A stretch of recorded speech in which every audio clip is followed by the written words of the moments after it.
So I am extremely gracious to introduce our author tonight. As somebody who I feel like I'm an avid reader, I honestly consider this like one of the best books I've read all year. He is the current Ottilie Schillig Professor of English and Creative Writing at the University of Mississippi. Along with many articles and essays, he has written 3 books, a novel titled Long Division, an essay collection called How to Slowly Kill Yourself and Others in America. And tonight he is here to debut his memoir called Heavy. It has received nothing but praise since its release. And Martha Ann Toll's review in the NPR calls it, or she says, I should say, this is a memoir to read and reread, while Anna DeVries refers to Laymon as simply one of the most talented writers in America. So please give a round of applause to Kiese Laymon.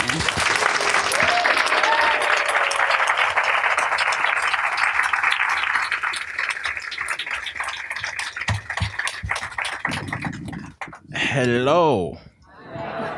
Thank you for that amazing introduction.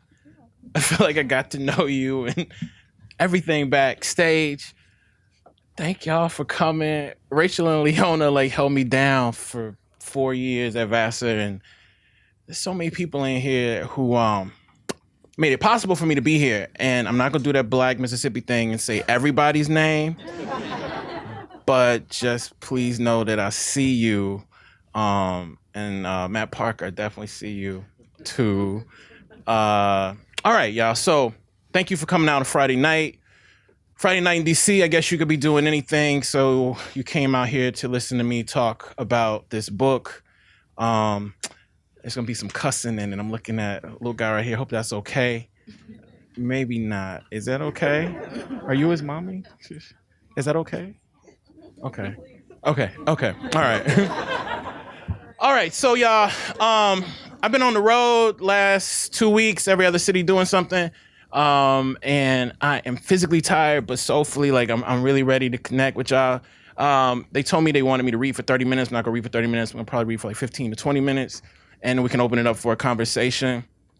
This book was probably hopefully the hardest thing I'll ever write, and hopefully not the best thing I'll ever write, because I'm working on a few projects now that I hope can be okay. But what I want to do is I want to read from a chapter called Contraction.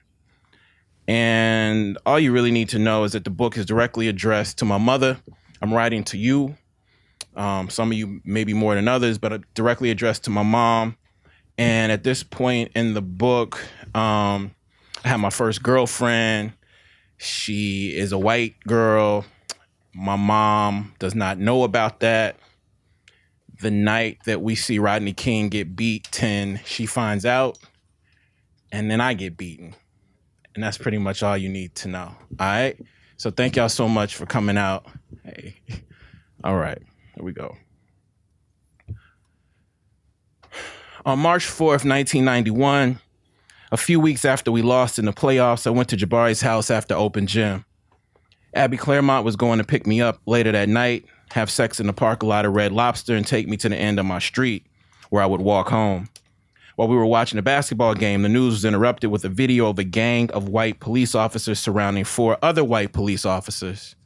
The 4 officers in the middle were beating the life out of a chained, heavy black man. We watched the news replay the video 4 times. We all had cops rough us up, chase us, pull guns on us, call us out our names. We all watched cops shame our mamas, aunties, and grandmamas.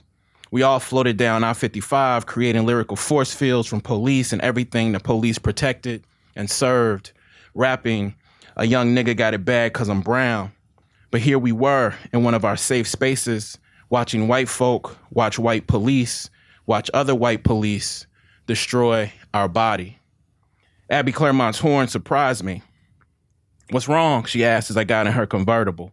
"Nothing," I said, and kept picking around the mini bag of Funyuns I took from Jabari's house. "Can we put the top up? Can you just take me home?" "Why?"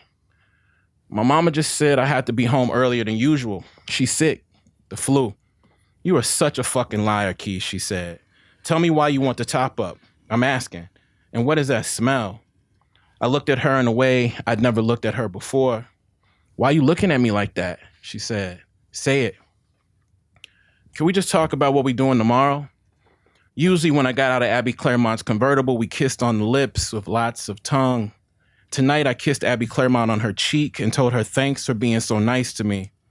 She started trying to talk to me about what was happening at home between her father and her mother, but I told her I could not talk about that right now because you were sick. Asshole, she said as I got out of the car. Don't fucking call me tonight either, or tomorrow. When I got in the house, you brought your belt across my neck. Earlier in the day, Miss Andrews, one of your friends who was a teacher at my school, told you Coach Schlitzer said I was in a sexual relationship with a white girl. You heard this news on the same day you watched a gang of white police officers try to kill a chained black man they later claimed had Hulk-like strength. I did not know Rodney King, but I could tell by how he wiggled, rolled, and ran he was not a Hulk. Hulks did not beg for mercy. Hulks did not shuffle from ass whippings. Hulks had no memories, no mamas. I wondered what niggas and police were to a Hulk. I wondered if all 16-year-old Americans had a little Hulk in them. I knew, or maybe I accepted for the first time, no matter what anyone did to me, I would never beg for mercy. I would always recover. There was physically nothing anyone could do to me to take my heart other than kill me. You, grandmama, and I had the same kind of Hulk in our chests. We would always recover. At some point during my beating, I just stopped fighting and I let you hit me. I did not scream. I did not yell. I barely breathed. I took my shirt off without you telling me. I let you beat me across my back. It was the only beating in my life where watching you beat me as hard as you could felt good. After the beating, you came to my bedroom. You told me I really needed to think about the difference between loving someone and loving how someone made me feel. You said if I liked Abby Claremont and liked how she made me feel, I really needed to ask myself why. You kept telling me I was beautiful. You said there were plenty of black girls in school and I would be safer, quote unquote, courting one of them. You used words like fetish and experimentation and miscegenation. You said Abby Claremont's parents were breaking up over our relationship. You said Abby Claremont didn't know me well enough to love me and only loved the excitement that came with the danger of being with a black boy who drove her father crazy. I wasn't sure if you were right, but I knew you were in no position to give me advice about relationships, given your experiences with Malachi Hunter. And I told you exactly that. You beat my body the fuck up again that night. I did not cry. I just watched you swing down until your arms got tired. What is wrong with you, Key? You kept asking. I know you're a better child than this. What is wrong with you? I did not answer because I did not know. Abby Claremont and I continued to have sex until near the end of the school year, even though I lied and told you we thought it was safer to just be friends. One weekend when Malachi Hunter invited you to New Orleans, I told you I was staying at Lathan's house. When you left, I climbed through a window I left open and Abby Claremont and I spent the entire weekend having sex in your bed. We did not use condoms. That Sunday night, Abby Claremont sat on the edge of your bed talking about cycles of depression in her family and how our relationship was triggering responses from her parents she never expected. I never heard actual real-life person use the word depression before. Scarface was the only artist I knew of who talked about depression. I didn't understand what depression meant, so I told myself it was a made-up white word Scarface stole, and it must have meant extremely sad. I asked Abby Claremont if she thought we should stop seeing each other since our relationship was making people in both of our families extremely sad. I'm not talking about extreme sadness, she said. I'm talking about depression. A few weeks later, you saw me crying in my bedroom after I found out Abby Claremont was considering hooking up with Donnie G's cousin, a kid with the highest vertical leap in Jackson. You asked me what was wrong. I told you I was upset that you and my father didn't try harder to make it work. That made you cry and apologize. That made me smile and tell more lies. Other than playing basketball, writing paragraphs, and having sex with Abby Claremont, making you feel what you didn't want to feel when you didn't want to feel it was one of the best things in my world, one of the best feelings. Another incredible feeling was getting away with lying to Abby Claremont after we got back together.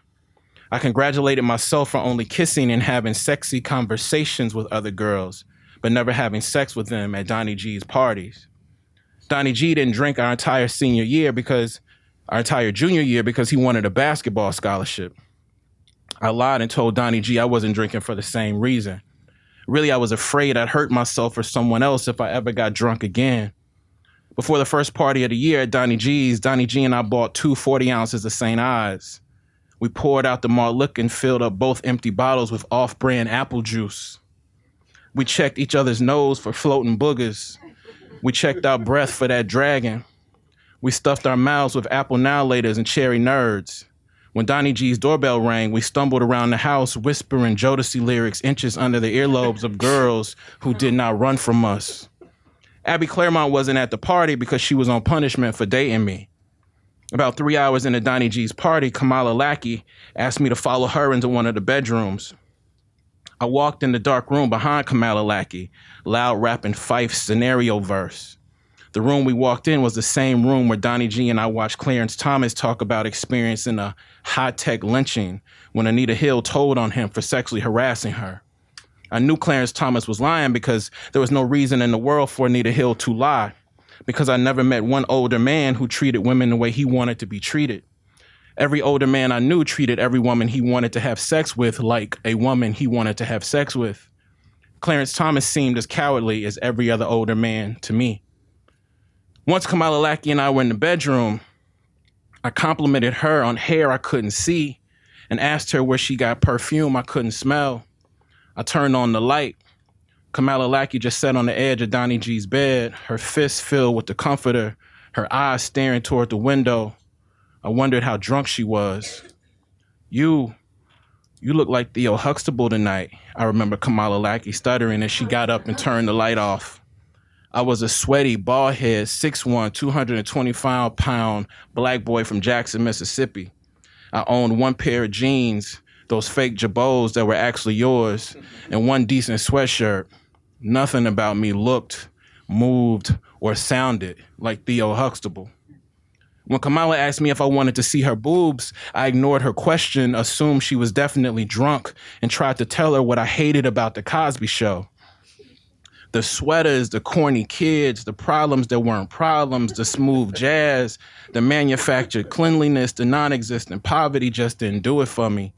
It wasn't only that the Cosbys were never broke or in need of money, or that none of their black family members and friends were ever in material need of anything important. It was that only in science fiction could a black man doctor who delivered mostly white babies and a black woman lawyer who worked at a white law firm come home and never once talk mess about the heartbreaking, violent machinations of white folk at both of their jobs and the harassing, low-down, predictable advances of men at Claire's office. I remember telling Kamala Lackey how never in the history of real black folk could black life as depicted on The Cosby Show ever exist. And it only existed on The Cosby Show because Bill Cosby seemed obsessed with how white folk watch black folk watch us, watch him.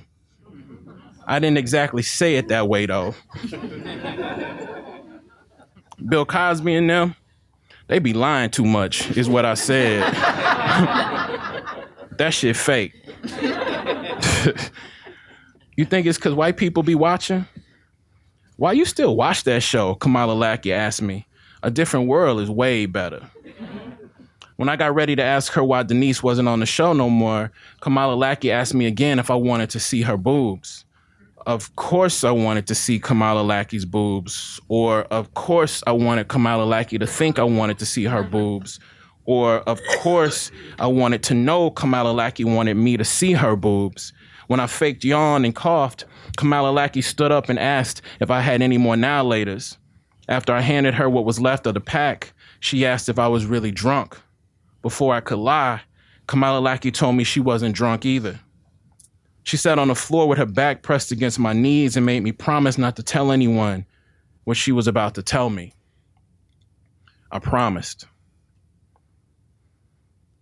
30 minutes later, when Kamala Lackey stopped talking, she also stopped digging her fingers into Donnie G's nappy carpet. You know what I'm trying to say? She finally asked and stood in front of the bed. I just feel like I'm dying sometimes. I said I understood, even though I didn't understand why she was saying any of it to me. You gonna say something? I remember her asking. Go ahead. You know you can talk, right? I wanted to tell Kamala Lackey that when I was younger, a few miles from where we were, I got drunk off this box wine you kept in the house. I drank until I was numb because it helped me feel better about what was being done to lips, nipples, necks, thighs, a penis, and a vagina in our house. It felt so scary. I felt so stuck. It all felt like love too, until it didn't. Then it felt like dying. But I didn't say any of that. I told Kamala Lackey, thank you for talking to me. I told her I wouldn't tell my boys anything she told me if she didn't tell her girls I was acting drunk. Then we just sat there, wondering who would walk out first. Like most of the kids at Donnie G's party, I had to sit and listen to hundreds of talks from you and your friends telling me no black hoodies in the wrong neighborhood, no jogging at night, hands in plain sight at all times in public, no intimate relationships with white women, never drive over the speed limit or do those roll and stop at stop signs, always speak the King's English in the presence of white folk, never get outperformed in school or in public by white students, and most importantly, always remember, no matter what, white folk will do anything to get you. I listened hard. I never heard the word sexual violence or violent sex or sexual abuse from one family member, one teacher, or one preacher, but my body knew sexual violence and violent sex were as wrong as anything police or white folk could do to us. The night Kamala Lackey talked with me, I walked out of Donnie G's room the same way I walked in, loudly rapping Fife's scenario verse with a turned up 40 in one hand and cupped testicles in the other. Kamala Lackey rolled her eyes at me, shook her head, and turned left down the hall. I turned right. When Donnie G asked me if I had sex with Kamala Lackey, I smirked and said, "Fool, what you think?" I remember feeling really good about myself because I technically didn't lie to Donnie G and technically didn't touch Kamala Lackey, so I didn't technically cheat on Abby Claremont, the only girl I'd ever kissed. The night Kamala Lackey told me her secrets, I promised I'd never sexually violate or sexually abuse any woman or girl on earth. The existence of that promise was enough to excuse myself for lying to Abby Claremont and any other girl who wanted to have sex with me. I was 16 years old. I'd become something far more violent than a Hulk. I was a liar, a cheater, a manipulator, a fat, happy, sad, big, bald-head black boy with a heart murmur. And according to you and the white girl I lied to every day, I was a good dude. Thanks.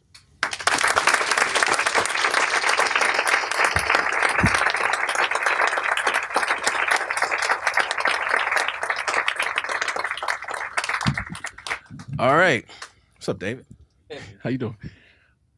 Y'all want to talk about stuff? How you doing? How are you doing? I'm all right, man.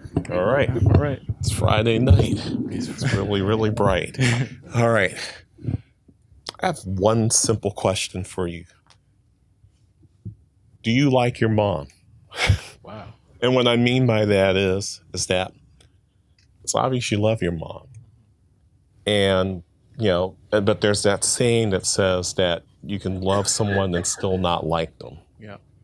So what I'm asking you is, based on everything I've read from your book and read in other context, do you like your mom? And you can elaborate on that as much or as little as you want. So, thanks. Hey, you like to start. No crawling tonight. I'm more than like my mom.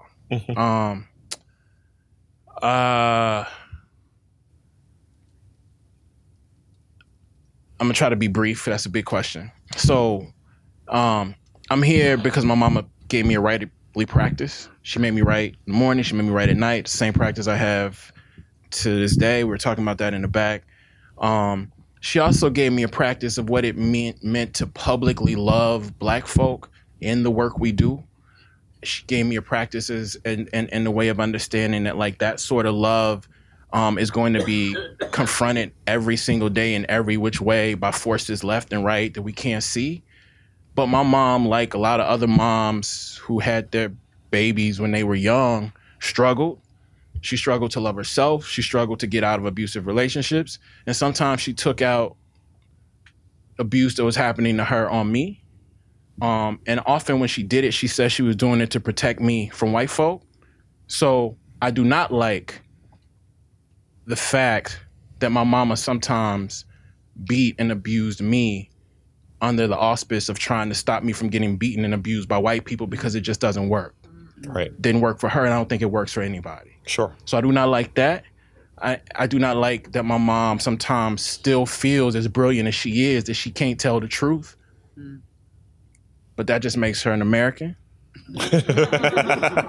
Yeah. So I do like my mom, but like every child in this nation, some days I don't like some things that my mama has done to herself or to me. And I like my mom far more than I like myself, which is not your question, but that's the truth. Okay.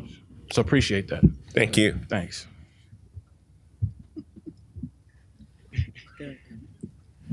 All right. Look at all your friends.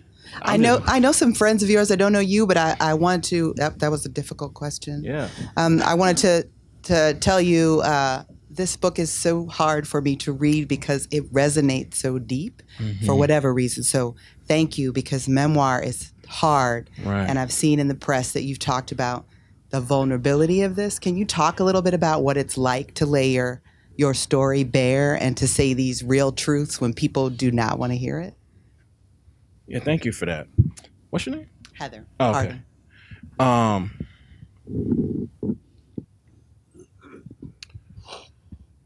So what's it like? I mean, I feel a lot of things. We were just talking in the back about practices to take care of yourself after events like this or writing a book like this, and I don't really have good practices.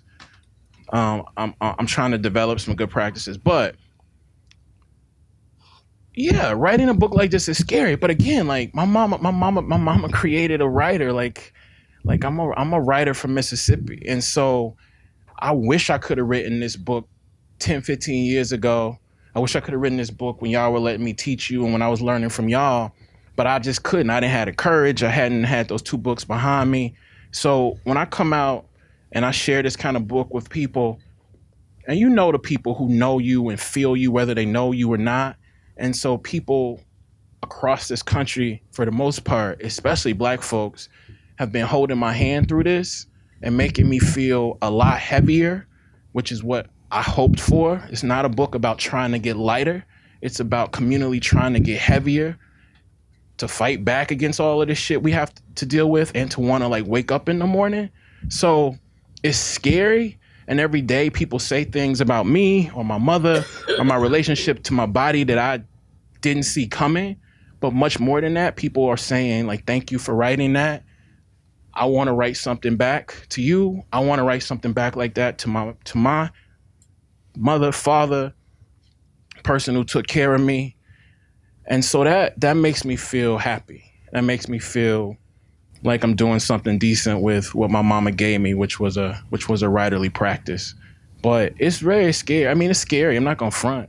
Like that question right there is a scary question, you know, and you want to answer it honestly. And so it's scary, but I think I'm all right. Hey, how you? Thank you so much for being here. I was really blown away by your story. One time you mentioned, I think it was on Facebook, just admiring the work of Jesmyn Ward and Rachel Kadzigansa and sort of talking about some things that they do as writers that you wish you could do. And in my mind, you're a brilliant writer who can do everything. But I would just be curious about some other current writers like them who you admire and what it is about their writing that you aspire to. Yeah, well, I'll talk just briefly about those two. I mean, I mean, Jesmyn is a superhero. Like from where I'm from, like I'm from Mississippi. She's from the coast of Mississippi. She's a superhero for a number of reasons, but she's mostly a superhero because most of us black folk from Mississippi who grew up wanting to be writers were told we had to mimic Faulkner, right? That was it. We had to imitate Faulkner. We had to reread Faulkner. We had to understand Faulkner. And it really was like high school, middle school was like Faulkner appreciation for a lot of us. I'm not even fronting, who wanted to be writers, right? Jesmyn took those rules and out-Faulknered Faulkner. I don't give a fuck what nobody says. Like, I love Faulkner. I think Go Down Moses is like Faulkner's most amazing work. But like, I think if Faulkner were alive, at his drunkest state, he would have to admit that Jesmyn exceeded what he's capable of doing. So I love that she took the rules that we were given and she applied those rules to a part of our experience. I'm from Jackson. I'm not from the rural parts of the state. So I couldn't really apply those Faulknerian rules to like a urban Mississippi context. That's just not what I wanted to do, and I couldn't do it. But I wish that I could. Even if I don't really think ethically want to, I wish I could. I just can't. Rachel is just like, she's just the best long form journalist, I think, in this country. I mean, she made a genre out of attempting to interview people she couldn't find. Do you know what I mean? Like, if you've read her interviews about Dave Chappelle, if you read her stuff about Kendrick Lamar, you know, if you read even the stuff she does about Dylan Roof, like she's made a genre out of not just interviewing people, but like the search to interview people that you can't find, which to me is what like American journeys are always about, right? Like they're not just about finding what you think, they're about not finding it and making like a relevant, like rich story about that. Zandria Robinson is somebody else who, if y'all don't know now, I think you're gonna know in a few years, from Memphis. And like she's that's my family, that's my heart. She's a classically trained violinist, but she understands like trap, soul, and us, I think, better than any writer that I've ever read. She's got a memoir coming out like in a year and a half or so. And she just like, more than any of those other writers, like I want to do what Zandria does. Like, and I think Zandria wants to do what I do, and she does what I do better than me. You know, that's just shit. That's just true. And then also, I just think a lot of the poets that are just coming out, like I write poems all the time, but I never have the audacity to show anybody the poems I write, you know? And that, you know, whether we're talking about Eve Ewing, whether we're talking about Clint Smith, whether we're talking about Jericho fucking Brown, who is just like not real, you know, to me. I just think there are a lot of writers out there that are just doing things that I really wish I could do, and I work on it privately, but I don't have the confidence yet to show it to people. So thank you. Thank you so much for your reading.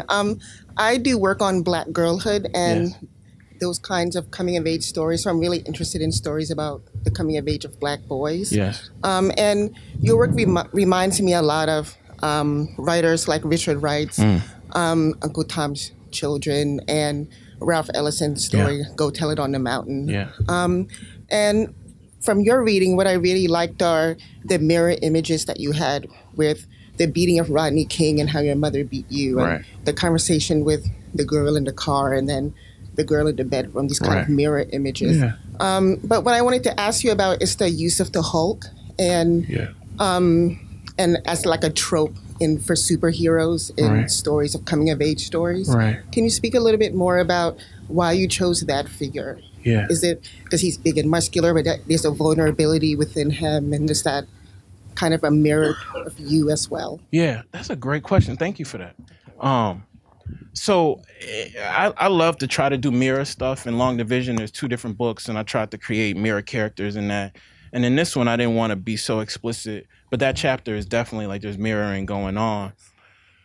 I mean, literally, they said Rodney King had Hulk-like strength. Like they literally said that man who we all saw wiggling on the ground, begging him not to beat him, we both saw try to run away. He couldn't even run with any sort of like gracefulness. He's like flailing. They said he had Hulk-like strength. I just think that's more than ironic. I think that's terrifying to tell the world what we see. We didn't see a fucking Hulk. I mean, Black people didn't see a Hulk. We saw a chained up Black man getting his ass whooped in front of, by 4 police officers who were surrounded by 4 other police officers in front of the nation.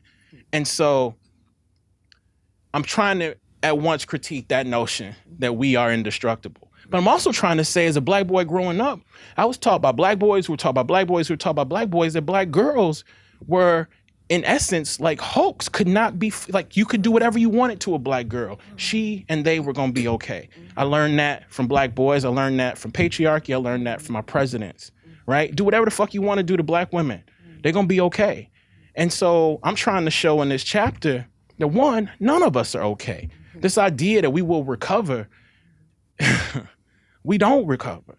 And that doesn't mean that we're not tough. It just means that, like, when people, like, literally beat us, structurally beat us, and even if we win, like, the accumulated scars of those battles, we pass those things on, and they impact the way we move, you know? I won some battles 10 years ago. I can't walk straight today because of those battles. I should be able to walk straight. Do you know what I'm saying? And so I'm trying to push this notion of, like, recovery, but also think about the way it is gendered. Like, the Hulk we often see is like this. But in my family, I was told my grandmama was a Hulk. I was told my mama was a Hulk.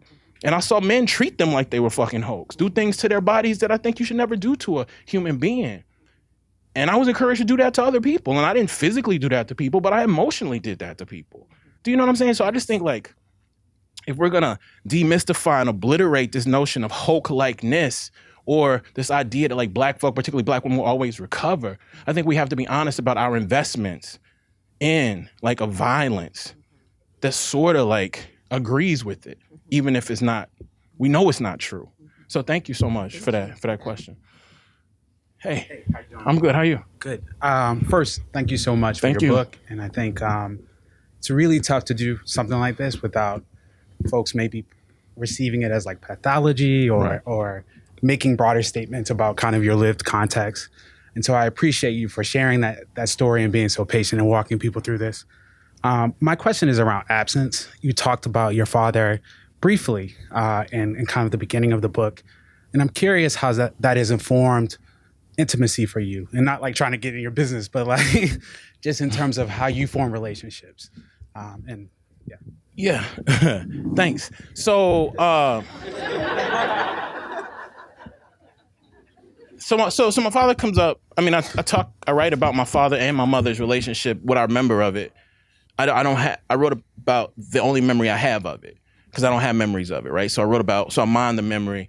I wrote about my mother's conversations about my father, which were much more present than my father. And at the end of the book, I wrote about if you read it or not, like, you know, my father comes to see me. I'm a professor at Vassar.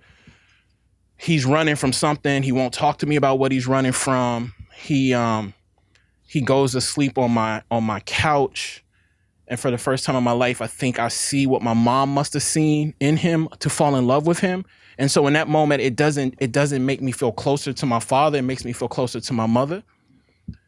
And so, like, fam, like, all I'm trying to say is, like, it's sort of complicated. Like I realized that my mama needed a loving partner, a generous, tender partner, far more than I needed a present father. I mean, I'm open to hearing all kind of stuff, but it's going to be hard for somebody to tell me that's not true. Like, I didn't need a present father. I saw what present fathers did in a lot of houses in my neighborhood. Present? Like, then that's all we talk about black men. Can you just be present? Like, like, fuck that present shit. Like, we're not even like, can you be a loving father? Like, I definitely needed a loving father. But nobody talks about that. They're just like, was your daddy there? You know? Do you know what I'm saying? And so,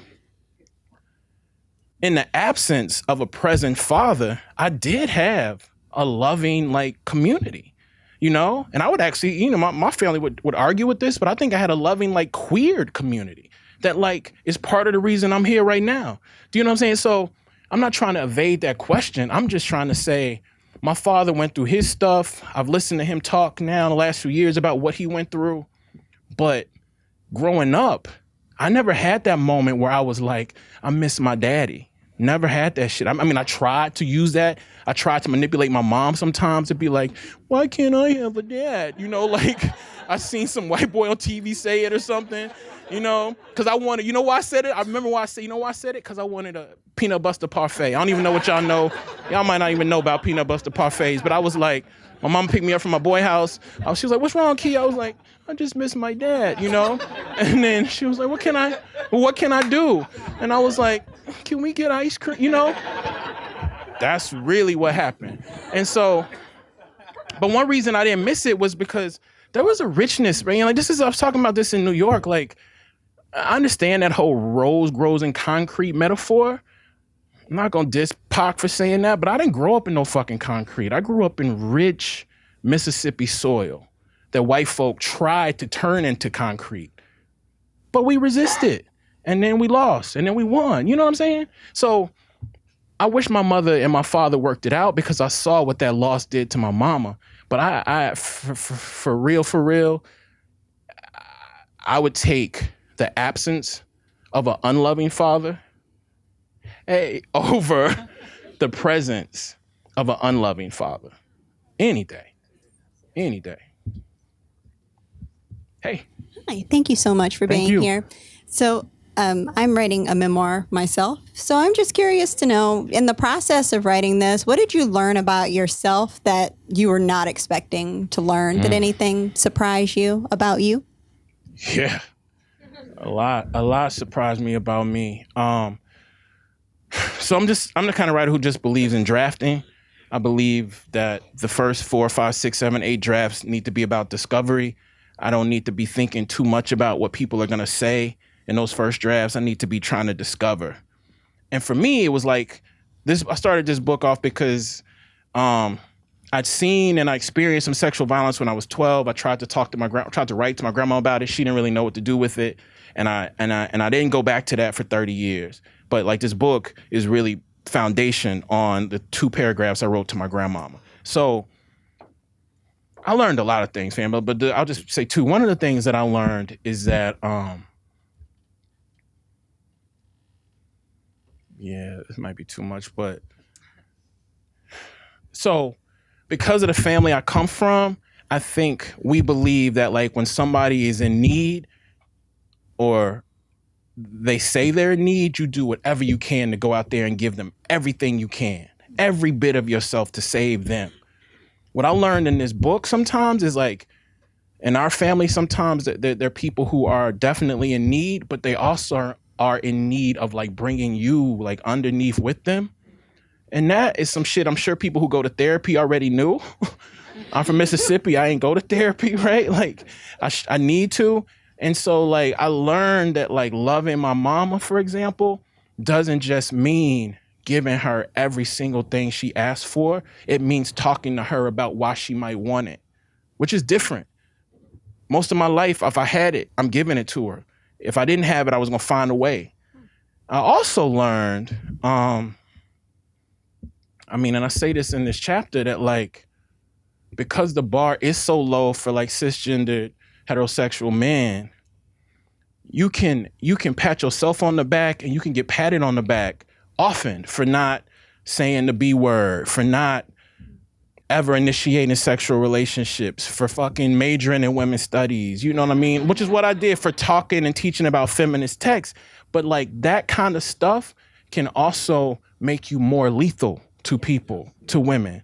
And like, I should have thought about that shit before, but like the most harm that I've done in my life as a grown man has been because those things were utilized to harm people who would never, ever, ever harm me, which means I was like completely abusive without putting my hands on anybody, without any of that kind of shit. But like in a way that I think is equally even more destructive. And I should have known that before, but I didn't. So all of the women's study stuff that I learned, it helped in a lot of ways, but it also helped make me a more potent abuser, if I'm gonna be honest with you. And I did not think about that shit when I was starting to write this book. How much time we got? Like 20 minutes. Damn. All right. Hey. Keith, thank you so much. Thank you. I'm part of a community that expects much out of you, Yes. and much was delivered. So thank you for that. That's big. I'm also a bad self-editing person, as you know. So here we go. What does it mean? You've joked and made allusions. I think it's a subtle joke that some of us picked up on about some dysfunctions are simply being American. Right. So here's my question.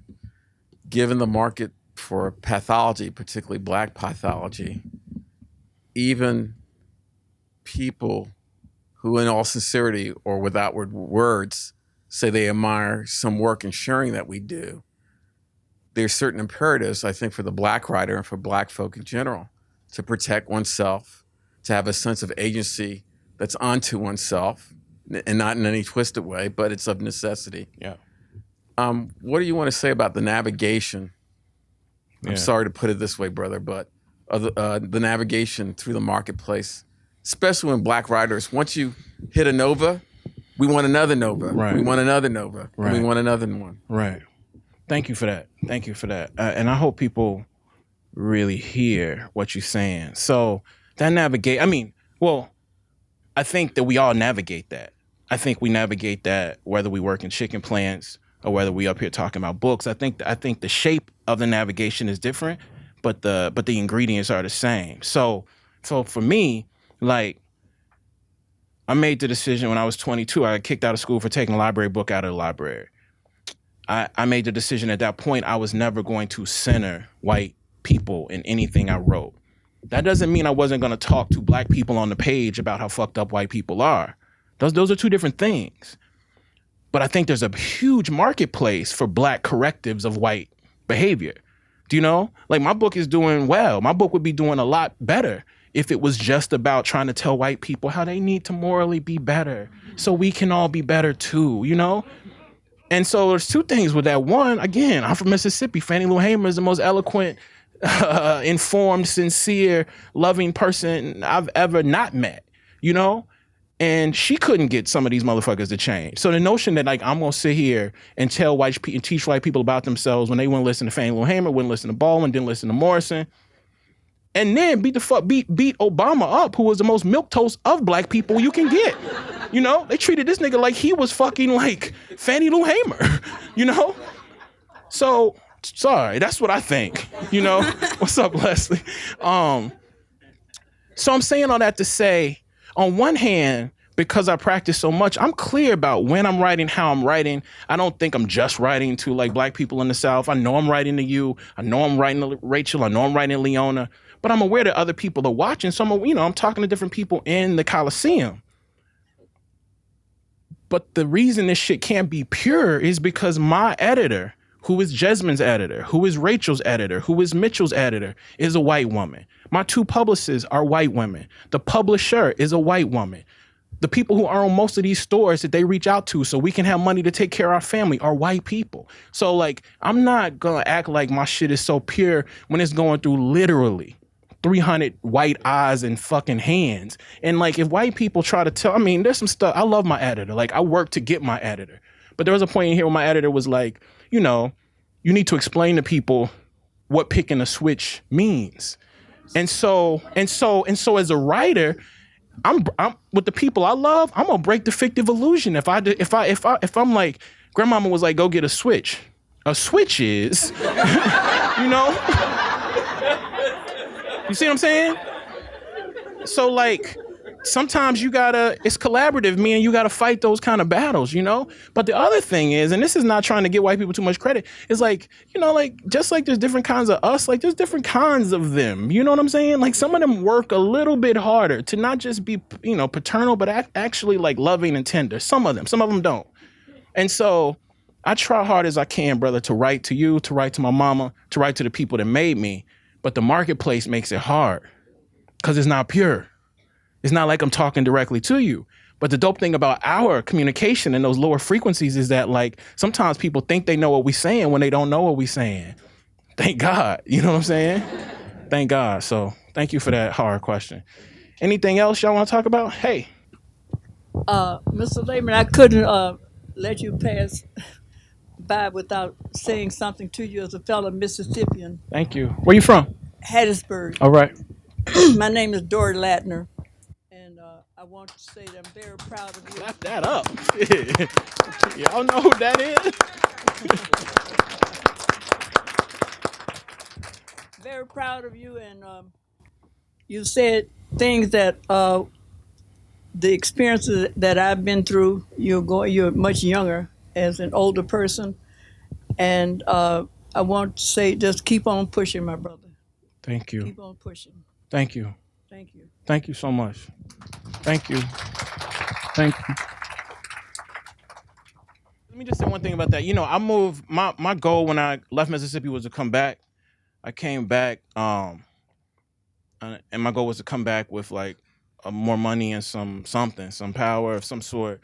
And when I came back, I did not anticipate that Trump thing, which was weird. Like I came back in 2015, maybe end of 2015, and but living in Mississippi, which is, because people should but don't count DC, the blackest state in the union, like we knew Trump was gonna win because of the fervor that these white folk had, and because we just didn't have any sort of like hypeness comparatively, right? But I still just want to say that this is not smart. Everybody in the world is saying this.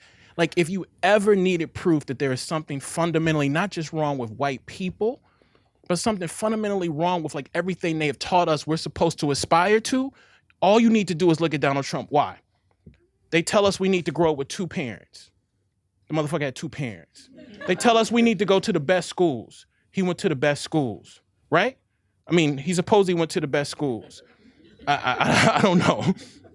I don't know. I'm not sure if he actually did or not. But like, as a kid growing up, everything they told us we were supposed to want and need, somebody like Trump actually has. And then you see the kind of person he becomes. And so whenever white folks talk about Trump, I'm glad y'all talking to us about it, but like, and we have to bear the brunt of it. And Lord knows, like, you know, our queer fam have to bear the brunt. You know, our Mexican fam have to bear the brunt. Our Muslim fam has to bear the brunt. But white folk, y'all need to correct that shit. And when I say that in DC, I'm saying any way, y'all need to correct that shit. Because there's something fundamentally wrong with y'all that the majority of y'all could be like, that's the one we want to pick. We got problems. But you couldn't put P. Diddy up there and we gonna vote for this motherfucker, you know? Steve Harvey. We not voting for them. We not doing that. So I appreciate you saying that shit, but like, work on your folks and get that together, bro. I'm a huge fan. Hey. You already know. I know I'm you, with yes, the Brooklyn. yes. I got off the bus. I'm like, How anyway. you doing? So this is the deal. Like, when I follow you, it's like, it's a lot of courage. Like, it gives me a lot of courage to say, you know, this is what I need to say. But I'm from Alabama, right? And from Mobile, my small town. I can't imagine going back to live because of I don't know if people are ready for if they can do the radicalness that you want right now, because of the climate, or just the nature of the South. The progress is not always fast. So I was wondering, with you being progressive, and I follow you and I read your books, I love Long Division, how is it that you're able to go back to Mississippi and you and Jasmine?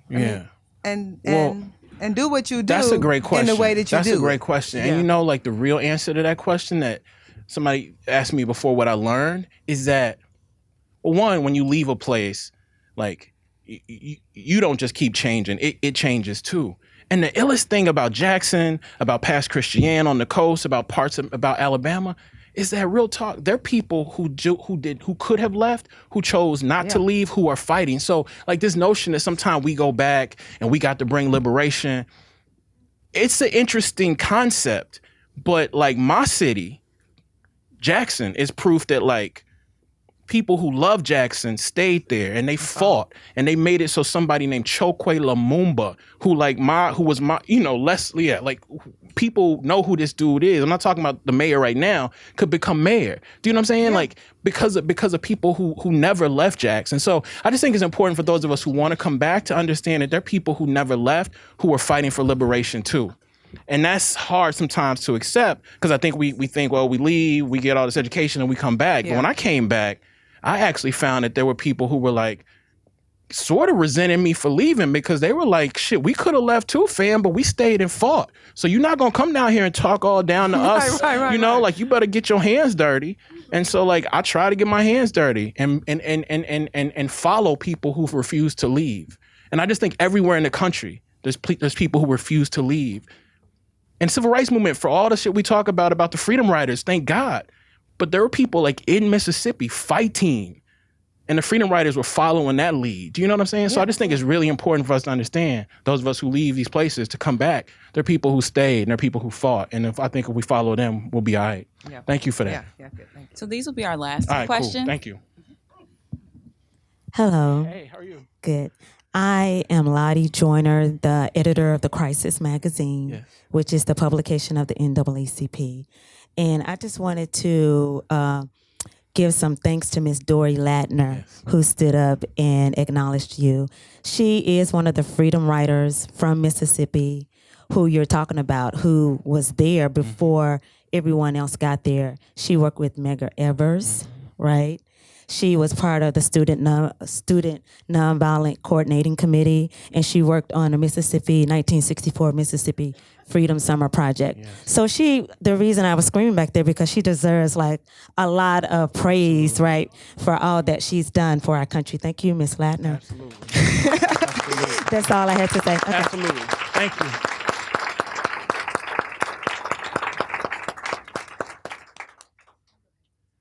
Hey. Hey, Kiese. How are you? Good. It's good to see you. So I just, a follow-up to the last question, knowing your experience writing in New York and kind of I don't know what the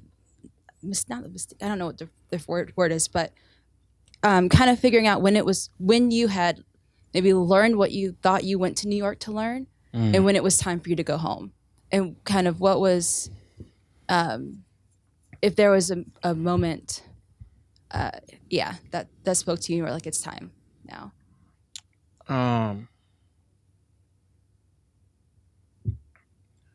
So, were y'all in the same class? No? I was a year after. Okay. No, I mean the same, like, graduating class. Okay. So, there's two answers to that. The first answer is I realized I needed to come back home when I found myself relying too much on students to actually be like the soulful presence in my life that I was used to at home. Mm. You probably don't remember this, but like one day I was in Professor Dunbar's car. I was driving. Police stopped me. I remember. You ran out of your house and you were like, "Are you okay?" I've been stopped in Poughkeepsie all the time. People would see me who knew me and they would just drive by. And like the feeling I felt in my heart when you ran out there to see if I was okay was like an amazing feeling. But it was also like, I'm like, okay, I'm relying on these students to do the work that like family and friends should. Similar experiences happen with y'all. Like y'all relied on us, we relied on y'all, maybe too much. The second material thing that happened is that, like, you know, when I was at Vassar, I busted my ass. I did what I was supposed to do. I did my writing. I did my teaching. I did my service. And when it came time to come up for tenure, I ended up in a police station. I literally ended up in a police station in an interrogation room with people telling me that I'd done some shit that I would never, ever do for coming up for tenure. I left Mississippi precisely because that's not the future I wanted. So when I was sitting across from that detective, and he's telling me I would need to take a polygraph test. And I'm like, let's take a polygraph test. I didn't do whatever the fuck you blaming me for doing. I was just like this can happen in Mississippi, you know? Mm-hmm. But when I leave the precinct, the only person I had who had my back was Professor Dunbar, because I wasn't about to burden y'all with what happened. And I just didn't find, I'm not trying to diss my colleagues. I'm not trying to diss the administrators. People are who they are. I just couldn't find like a soulful, loving presence beyond Professor Dunbar and beyond my students, which meant to me, and my grandmother got really sick, which meant to me, I needed to come home, not to save Jackson, but to literally like save myself. So that's when it was time for me to come home. Okay. I think about home a lot, which is why Yeah. So thank you. All right. Thank y'all so much for coming out. All right. So